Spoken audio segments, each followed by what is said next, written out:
Iya, Bapak Ibu, hari ini tema firman Tuhan adalah iman, keteguhan iman kepala keluarga. Berapa banyak yang merasa kepala keluarga di sini? Yang merasa kepala aja, yang ekor enggak usah. Ya, kita semua di sini para suami adalah kepala keluarga. Dan penting sekali berbicara tentang iman seorang kepala keluarga atau laki-laki. Yang belum menikah, angkat tangan. Yang belum menikah, pria-pria. Pria-pria yang belum menikah, angkat tangan. Nggak usah malu. Siapa tahu kita bisa doakan supaya dapat jodoh, toh. Tolong yang belum menikah, pria-pria, angkat tangan.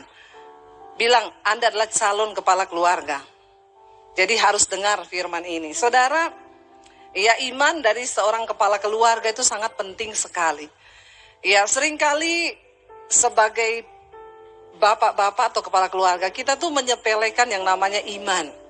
Padahal di Alkitab itu posisinya Yesus paling atas. Nomor 2 siapa? Nomor 2 siapa? Yang kenceng. Kalau salah saya enggak hukum saudara. Ya, kalau benar juga enggak dapat sepeda. Nomor 1 Yesus, nomor 2 suami. Ya, jadi posisinya Yesus suami, baru istri dan anak-anak. Betapa pentingnya iman seorang pria di dalam rumah tangga itu sangat penting. Dan suami itu adalah wakil Kristus dalam sebuah keluarga. Tapi yang saya lihat pada prakteknya dalam keluarga Kristen, ya, yang lebih banyak bawa anak-anak ke Tuhan itu bapak-bapak atau ibu-ibu? Ibu-ibu kok semangat sekali ya? Ya benar, prakteknya coba jujur di keluarga saudara yang bawa anak itu ke Tuhan siapa? Bapak-bapak. Ya, ada satu bapak di sini. Cuma dia kayaknya bapak yang luar biasa. Nanti ambil sepeda di bawah ya. Nggak tahu sepedanya siapa itu. Jadi saudara, sebenarnya Alkitab menyuruh semua suami itu harus bertanggung jawab atas iman di dalam keluarganya. Tapi pada prakteknya banyak ibu-ibu yang justru ya ngajak suaminya, doa yuk Pak, nanti aja lah, kamu aja lah sama anak-anak. Bapak-bapak yang kayak begitu enggak usah angkat tangan. Ya, saudara, hari ini kita belajar dari satu orang tokoh di Alkitab yang memiliki iman yang luar biasa. Ya, dan ayat dari firman Tuhan yang diberikan oleh gereja hari ini terambil dari Ibrani pasal yang ke-11 ayat yang ke-8. Ibrani 11 ayat yang ke-8, ya, firman Tuhan di sana berkata begini, kita baca bersama saudara. Ibrani 11 ayat 8, 1, 2, 3. Karena iman, Abraham taat ketika ia dipanggil untuk berangkat ke negeri yang akan diterimanya menjadi milik pusakanya. Lalu apa? Ia berangkat dengan tidak mengetahui tempat yang ia tuju. Satu saat Abraham ini di rumah keluarganya sudah baik, sudah enak, dapat warisan. Ya, orang tuanya kaya, dia punya banyak ternak, punya banyak harta. Tiba-tiba Tuhan berbicara kepada Abraham, saudara. Kejadian 12 ayat 1 sampai 5, nanti saudara baca di rumah. Ya, Tuhan berfirman kepada Abraham, pergilah dari negerimu, dari sanak saudaramu, dan dari rumah bapamu ini ke negeri yang akan kutunjukkan kepadamu, sebab aku akan membuat engkau menjadi sebuah bangsa yang besar. Ayat ini berkata, karena apa saudara? Iman. Karena iman. Jadi alasannya hanya satu, karena iman Abraham taat. Waktu dia dipanggil, pergi tinggalkan semuanya dan berangkat ke negeri yang dia tidak mengetahui tempat yang ia tuju. Bapak-bapak, saya mau tanya, kalau bapak-bapak dapat panggilan kerja misalnya, suruh pergi, kamu datang di mana? Pokoknya berangkat aja dulu, alamat menyusul. Bapak-bapak berangkat nggak? Ya. Tuhan berkata, aku akan memberikan engkau tanah pusaka yang belum ditahu tempatnya, tapi disuruh pergi. Kan enak kalau Tuhan bilang gini, Abraham, aku mau kasih kamu tanah. Ini sertifikatnya 3.000 meter kali 40.000 meter. Sertifikat atas nama kamu, ini sudah sah di PN. Kamu boleh cek, berangkat, ini alamatnya. Baru bapak-bapak datang toh. Bapak-bapak yang ada di Plaza Indonesia. Karena manusia itu membutuhkan kejelasan, manusia itu membutuhkan sesuatu yang pasti dan sudah terlihat oleh mata. Tapi Tuhan itu suka bekerja dengan cara yang tidak terlihat. Sebab semua laki-laki itu lebih pakai rasio, saudara. Ya, kira-kira kalau kita yang disuruh pergi begitu, dikasih satu tempat yang tidak tahu loh. Dia itu berangkat pergi ke satu tempat dengan tidak mengetahui tempat yang ia tuju. Wow nggak imannya? Ya, saya minta bapak-bapak yang ngaku wow nggak? Ya, bagi bapak-bapak ini sulit karena memang laki-laki itu lebih pakai logika. Hari ini kita kalau mau pergi saya tadi pagi jam 7 sudah pelayanan di Bogor. Ya, saudara masih tidur. Saya ke Bogor. Saya ke Bogor itu sudah berkali-kali, saudara. Tapi ya di tol suami saya bilang, berhenti dulu cari tempat aman. Saya mau lihat Google Map daripada nanti salah keluar. Ya, salah keluar tol itu nanti bikin perjalanan kita lebih jauh, lebih lama. Mending kepastian dulu lihat ini tolnya ini keluarnya di mana, kilometer berapa. Ya, karena kita mau pergi ke satu tempat, ya kita harus tahu dulu tempat yang kita tuju itu. Berbeda dengan Abraham, makanya dikatakan dia itu bapa segala orang beriman. Dia pergi tanpa tahu, saudara, ya. Di saat hari-hari ini semua orang membutuhkan kepastian yang dapat dilihat mata, Tuhan mampu bekerja dengan sesuatu yang tidak dilihat oleh mata. Bapak-bapak, tanggalkan egomu, datang sama Tuhan. Karena ada begitu banyak rencana Tuhan yang besar, yang dia sanggup lakukan atas hidupmu, sekalipun itu nggak bisa dilihat oleh mata. Amin. Buka kapasitas iman kita. Ayat yang ke-9 dikatakan, baca bersama. Karena iman, ya, ia diam di tanah yang dijanjikan itu seolah-olah di suatu tanah asing, dan di situ ia tinggal di kemah dengan Ishak dan Yakub yang turut menjadi ahli waris janji yang satu itu. Saudara, kalau kita baca ayat yang ke-9, Abraham sudah sampai nggak di tanah itu? Ya, dikatakan karena iman ia diam di tanah yang dijanjikan itu. Ya, berarti dia sampai nggak? Sampai, saudara. Dia dapat tanah itu. Bagaimana cara Abraham dapat tanah itu pada dia?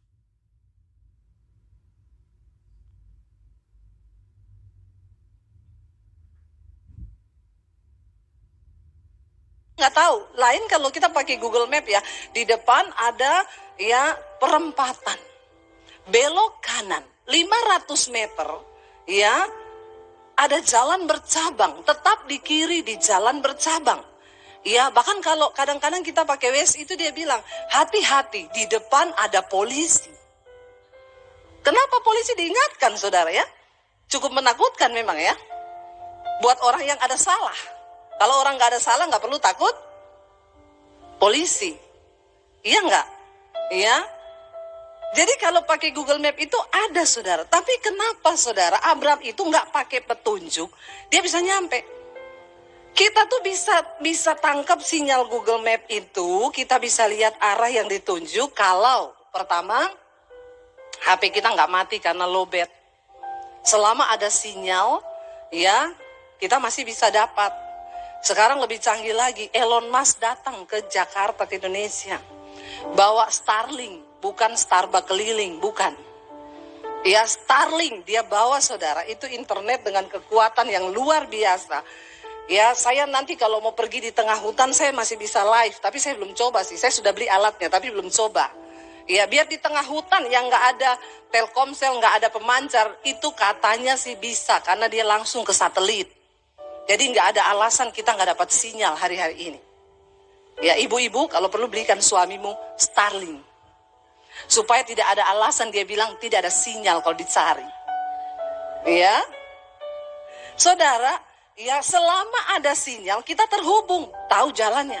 Kenapa Abraham pada waktu itu dia nggak pakai Google Map, dia sampai. Alkitab mencatat ketika Abraham mencari negeri yang Tuhan kasih, Tuhan nggak kasih tahu alamatnya loh, nggak dikasih titik koordinatnya loh. Berjalan aja, nanti aku tuntun. Tapi kenapa Abraham ketemu? Setiap kali dia berhenti di satu tempat, Alkitab berkata dia membangun mesbah. Dia berdoa. Dan lewat doa itu Tuhan memberi dia petunjuk. Bapak-bapak, hari-hari ini engkau tidak akan pernah bisa hidup dan melihat sesuatu yang besar dengan iman kalau engkau tidak mengaktifkan imanmu lewat hubunganmu pribadi dengan Tuhan. Ya, di dalam doa. Hari-hari ini anak-anak muda jangan sombong. Ya, teknologi semakin maju, yang namanya AI itu sekarang luar biasa. Kemarin suami saya coba bikin lagu rohani pakai teknologi AI. Dia cuma bilang, tolong bikinin saya lagu rohani. Pertama keluar liriknya, di tengah kegelapan engkau menjadi terang bagiku, penolongku, pelindungku. Lalu dia bilang, coba bikinin aransemen musiknya. AI bikin aransemen musiknya. Lalu disuruh lagi, coba bikin lagunya. Keluar lagunya di saat kau keluar, dan tanpa copyright. Ngeri loh, industri musik sekarang ini gila-gilaan, luar biasa. Jadi para pemusik ya harus hati-hati. Cari perkenanan Tuhan. Bener, luar biasa. Nyanyiin lagunya gak kena copyright. Kalau kita nyanyi lagunya Frankie Kuncoro, kena kan? Mana Frankie? Gak ada kan? Ya, itu nyanyi lagunya AI, gak kena copyright, saudara. Kita suruh AI itu apa aja, 1 menit. Saudara suruh ya, bikinin saya khotbah tentang Roh Kudus. Keluar semua ayatnya, Roh Kudus itu adalah ini ayatnya, Roma gini, 1 menit. Ya, dia bisa jadi sekretaris yang baik ke depan itu. Ya, makanya kita lihat sekarang pengurangan pekerjaan. Ya, Amazon itu udah pecat berapa puluh ribu orang. Canggih, saudara. Bahkan ada yang bilang saya, Bu, itu sekarang di luar negeri beberapa gereja sudah khotbah pakai AI, itu kan robot. Itu bagaimana menurut ibu? Saya bilang ya bisa jadi. Ya, bisa jadi. Kalau Tuhan udah gak percaya hamba Tuhan, setidaknya AI itu gak homo. AI itu gak selingkuh. Lo bener gak? Ya, kan banyak sekarang pendeta habis khotbah turun selingkuh, gak ada yang tahu kan. Hidupnya seperti apa. Setidaknya kan, ya itu. Saudara, ya dunia terus berkembang. Anak muda, jangan kau taruh imanmu hanya kepada sertifikat, kepandaian, bahkan karir yang sedang kau bangun hari ini. Sebab tanpa Tuhan, semua bisa berubah. Tapi orang yang berjalan bersama dengan Tuhan, ada kepastian janji firman Tuhan. Tuhan yang menjamin hidup kita ke depan. Amin, saudara. Abraham membangun mezbah. Setiap kali dia sampai di satu tempat, dia bangun mezbah. Tuhan tuntun, jalan lagi terus anakku. Ya nanti di sana Tuhan yang tuntun langkahnya. Nggak ada apa-apa, nggak pakai peta, nggak pakai Google Map. Tapi karena dia bangun mezbah, Tuhan menuntun, saudara. Kita semua hari ini ada begitu banyak perkara besar yang Tuhan menyatakan dalam hidup kita. Tapi itu hanya bisa terjadi waktu iman dan kapasitas iman kita buka bagi Tuhan. Amin, saudara. Gak ada yang mustahil. Banyak hal-hal yang di luar logika, yang gak bisa kita lihat dengan mata, sedang Tuhan pakai hari-hari ini. Ya, saya melihat bagaimana juga Tuhan bekerja dalam hidup kami, saudara. Ya, dulu ketika saya itu sekarang hanya bisa melihat, ya Tuhan dulu Tuhan suruh kita buka sekolah Alkitab, bangun sekolah Alkitab. Ya, saya bukan pengusaha yang punya uang puluhan miliar. Tapi Tuhan cuma bilang dengan iman semua itu terjadi. Dan terjadi, saudara. Ya, bahkan nanti bulan Juni tanggal 30 ini kami wisuda angkatan yang pertama. Saya undang saudara datang di CityCon tanggal 20 Juni. Kalau mau datang juga nggak apa-apa. Saya datangkan mereka, saudara, dari Bandungan. Nanti mereka, karena mereka rata-rata pernah injak Jakarta. Mereka bilang, aduh ibu, puji Tuhan, akhirnya kami bisa injak kota Jakarta. Kami cuma lihat di TV. Loh, bersyukur loh kita ya. Mereka tuh cuma lihat di TV. Jadi saya bawa mereka wisuda ke CityCon tanggal 21, saya bawa jalan-jalan ke Ancol. Ya, biar mereka tegang dulu di sana. Mainan di Dufan. Ya, setelah itu baru mereka pulang kembali ke desa masing-masing, siap bertempur jadi misionari. Lalu angkatan kedua masuk, saudara. Dulu itu semua nggak ada, tapi cuma dengan iman saya percaya bahwa apa yang Tuhan kasih itu dia sanggup lakukan, walaupun di luar batas kekuatan kita. Ya. Tapi saudara, ketika kita ini terus membangun iman kita dengan Tuhan, kita mendirikan mezbah, ya, dan Alkitab berkata akhirnya terjadi semua itu. Abraham sampai ke satu tempat yang Tuhan kasih tahu sama dia, ya. Dan tidak enak, saudara. Dikatakan seperti orang asing di negeri asing. Memang sesuatu ketika kita berjalan dengan Tuhan itu pasti nggak enak. Menggenapi rencana Tuhan itu nggak enak. Dan banyak orang sudah malas untuk bergumul. Tapi tidak ada perkara besar yang terjadi tanpa pergumulan. Saya berdoa orang-orang di sini yang kurang pergumulan, Tuhan, kasih mereka pergumulan. Bilang amin dong.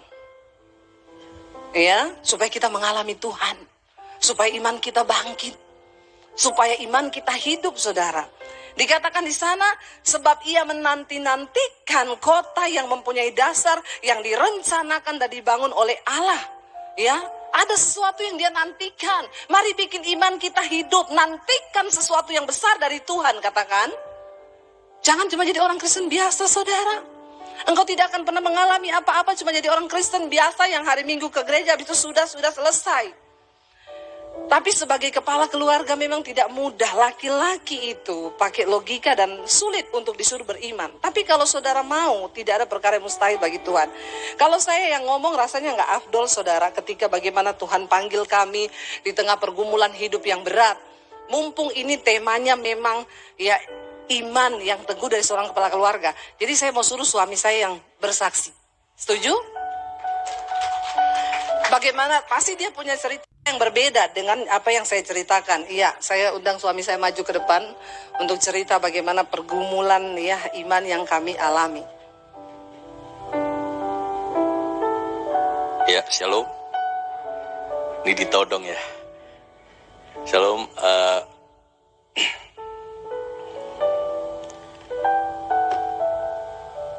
Mengenapi rencana Tuhan itu nggak mudah. Waktu itu 15 tahun yang lalu, waktu kita masih di Solo, saya punya istri dan punya anak 3, cewek. Kemudian kami hari Senin sampai Senin melayani Tuhan. Kami hidup melayani Tuhan, istri saya melayani Tuhan, saya melayani Tuhan, dan juga kami diberikannya berkat untuk kami punya usaha juga, percetakan, dan bahkan kami menerbitkan renungan harian. Kalau zaman 10 tahun yang lalu ada renungan Hikmat Plus, itu kami yang menerbitkan seluruh Indonesia. Dan kami barusan beli rumah. Waktu itu kami menempati rumah 2 tahun. Kemudian saat itu kami berdoa, tiba-tiba Tuhan panggil kita untuk pergi dari kota Solo, tinggalkan zona nyaman. Saya sebagai seorang kepala keluarga, saya nggak mampu untuk melakukan itu, tapi konfirmasi demi konfirmasi, kemudian kita dapatkan, kemudian satu tempat yang ditunjukkan oleh Tuhan, Jakarta. Saya pikir, kenapa harus Jakarta? Tiba-tiba konfirmasi berbagai macam, akhirnya kami pergi ke Jakarta dengan tanpa tujuan. Seperti Abraham tadi, dikasih Tuhan satu negeri, di mana belum ada kepastian, belum ada peta, tapi Tuhan bilang berangkat. Waktu saya berangkat ke Jakarta, akhirnya singkat cerita kami berangkat ke Jakarta, saya dengan istri, anak-anak masih di Solo. Jujur aja, 1 tahun kami tidak ada pelayanan. Waktu itu saya belum kenal Pak Kontrat Supit juga. Bukan kita nyari pelayanan, tapi kita mengenapi janji Tuhan. Waktu itu konfirmasinya gini, ada sesuatu yang luar biasa, yang besar akan terjadi di tempat kamu yang baru. Tapi kenyataannya apa, saudara? Tidak ada apa-apa. Yang awalnya kami ada duit, pulang lihat anak naik pesawat 2 minggu sekali, tiba-tiba menurun jadi naik kereta. Tidak ada pemasukan, turun lagi naik bus. Satu kesempatan, waktu itu setelah saya imam musik juga, setelah saya melayanan, saya ingat waktu itu saya buka amplop, uang 200.000, saya bilang sama istri saya gini, kamu yang pulang Solo atau saya yang pulang Solo, karena 200.000 hanya cukup untuk naik bus. Saya bilang, kalau kita kangen sama anak, kamu yang pulang atau saya yang pulang. Kemudian istri saya bilang gini, kita mengenapi rencana Tuhan nggak satu orang, berdua. Kalau mau lihat anak-anak berdua, nggak bisa, 200.000 nggak bisa kita lihat anak. Kemudian saya lihat motor, mau nggak kamu naik motor dengan 200.000 ini? Terus dia bilang, ya, saya naik motor, saudara. Untuk menuju ke Solo 18 jam. Maaf, waktu itu 200.000 saya sampai nggak berani makan di jalan. Karena takut untuk beli bensin nggak cukup. Waktu singkat cerita kita udah di Solo, selesai di Solo kita ketemu anak. Tuhan bilang berangkat lagi ke Jakarta. Saudara, kalau ke Jakarta, kalau misalnya kita kerja polisi atau demikian dikirim ke mana kan sudah disiapin rumah, siapin gaji, siapin mungkin fasilitas. Kita nggak disiapin apa-apa saudara sama Tuhan. Bener-bener nggak disiapin. Saya di rumah tidur pakai AC sampai Jakarta. Saya harus ngekos yang tidak ada AC. Dan tidak ada alasan untuk kami datang di Jakarta secara manusia. Saya di titik terendah, saya bilang sama Tuhan gini. Saya waktu berdoa, saya protes sama Tuhan. Tuhan, saya nggak kuat. Nama saya Daniel, tapi saya mau jadi seperti Yunus. Saya bilang sama istri saya, kenapa Yunus? Yunus disuruh Tuhan pergi ke Nineveh. Tapi dia pergi ke Tarsis. Saya berdebat sama Tuhan juga demikian. Saya nggak kuat Tuhan kalau mau mengenapi rencana Tuhan di Jakarta. Apa yang terjadi di Jakarta? Sesuatu ekspektasi yang di otak saya, di pikiran saya tidak ada semua. Dan saya berpikir gini, masa bodoh dengan panggilan Tuhan. Saya hidup melayani saudara. Tapi di titik terendah, saya marah sama Tuhan. Saya bilang, bullshit dengan rencana Tuhan. Buat saya, Tuhan gak ada. Waktu itu saya ngomong, Tuhan saya mau jadi Yunus, saya nggak mau ke Niniwe, saya mau ke Tarsis. Saya mau pulang Solo, saya mau tinggalkan Jakarta, saya masa bodoh dengan panggilan Tuhan. Saya bilang sama istri saya, terserah kamu mau di Jakarta, terserah, saya akan pulang Solo. Imanmu terlalu besar, imanku tidak nyampe. Kemudian, di satu titik itu, tiba-tiba teman saya telepon, bro, itu saya udah bilang minggu depan kalau tidak terjadi apa-apa di Jakarta, saya akan pulang, saya nggak kuat ngikuti janji Tuhan. Kemudian teman saya telepon, bro, ada pelayanan nih, KKR, tapi yang main keyboard udah ada, kamu ngebas ya? Saya bilang, saya nggak bisa ngebas, saya cuma bisanya nggak mahir, tapi waktu itu dia minta saya ngebas. Oke, saya bas di satu pelayanan yang itu KKR besar yang ngadain Pak Rudi Tanu. Waktu itu saya belum kenal Pak Rudi Tanu, sekarang saya kenal, dia sering datang di sini.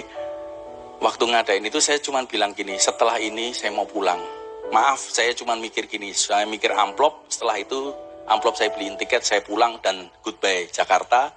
Dan bukan hanya Jakartanya, tapi goodbye janji Tuhan. Secara manusia saya nggak kuat saudara. Saya pelayanan ya biasa, pelayanan main musik biasa. Kemudian KKR, selesai KKR, hamba-hamba Tuhan disuruh maju ke depan. Waktu itu ada 4 hamba Tuhan besar dari USA, Bill Heyman. Terus yang 2 Jepang, nggak tahu, lupa saya namanya. Yang terakhir Pak Amos Jayaratnam dari Asia. Mereka maju ke depan semua. Dan jemaat yang mau dinubuatkan boleh maju ke depan. Istri saya senggol saya, ini kesempatan terakhir. Kita minta tuntunan Tuhan, tanda dari Tuhan, nubuat dari Tuhan. Saya bilang gini, kita bisa bernubuat sendiri, nggak usah pakai hamba Tuhan besar. Karena saya sudah males saudara.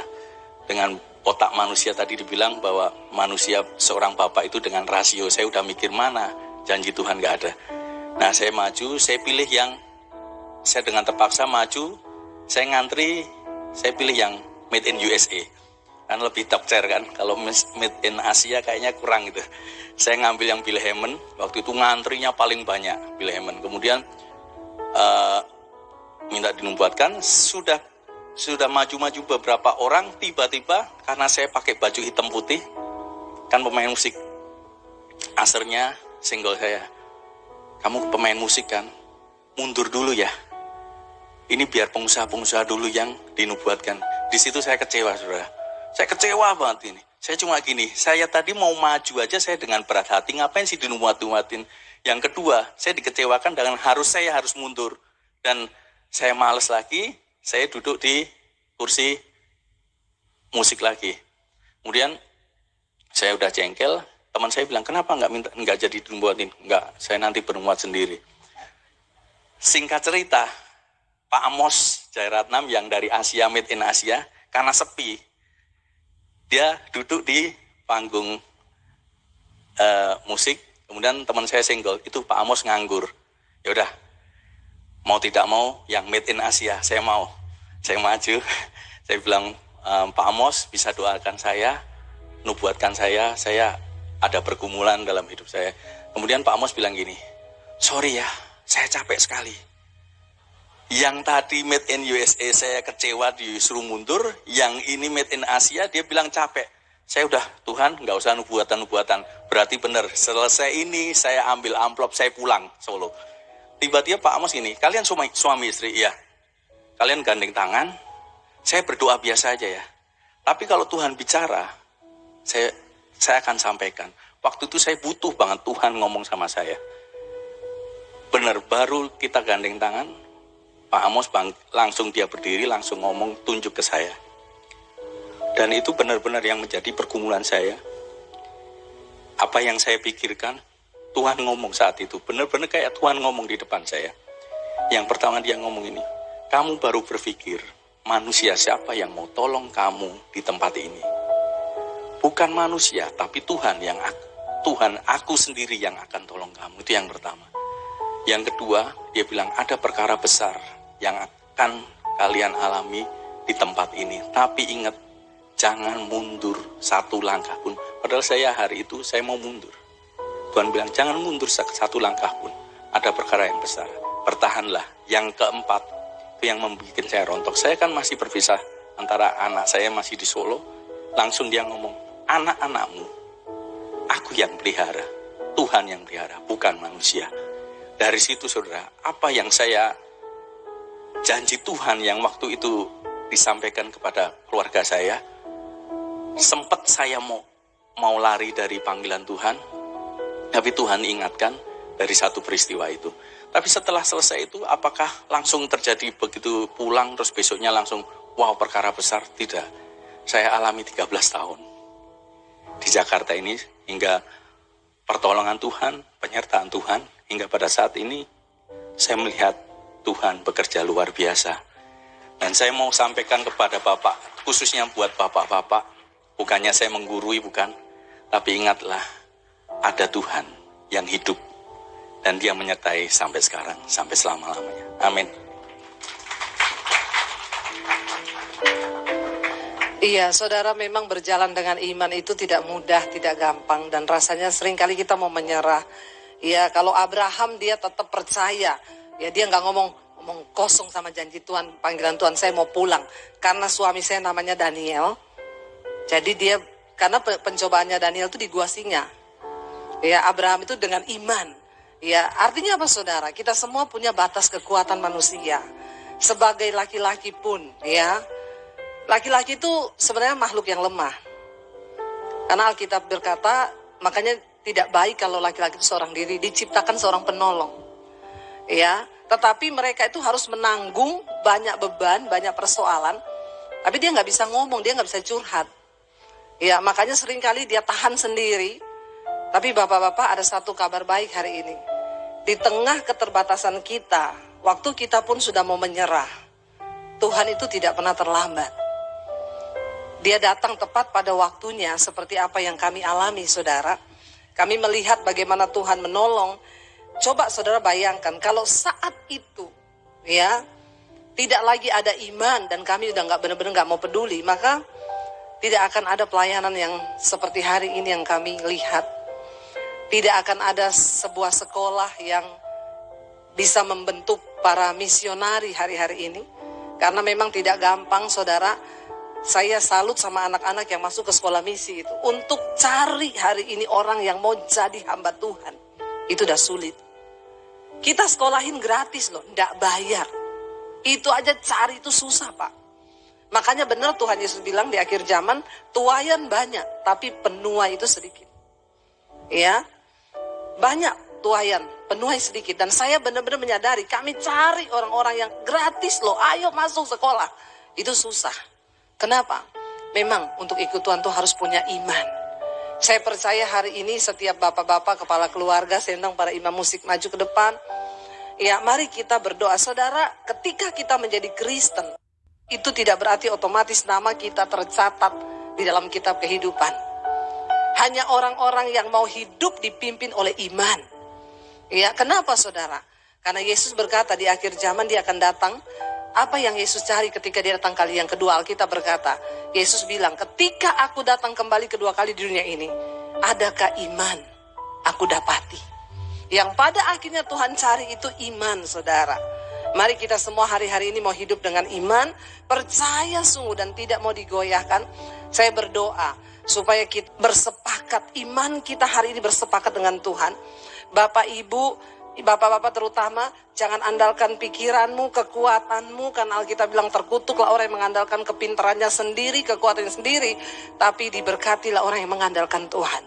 Dan untuk mengandalkan Tuhan harus ada iman yang teguh. Kita bangkit berdiri bersama, kita mau bilang, aku punya Tuhan yang besar. Tuhan yang besar yang sanggup melakukan segala janjinya. Dan kami mau bersepakat dengan Tuhan. Datang pada Tuhan sore hari ini, dengan iman kita katakan di hadapan Tuhan, terima kasih Bapa.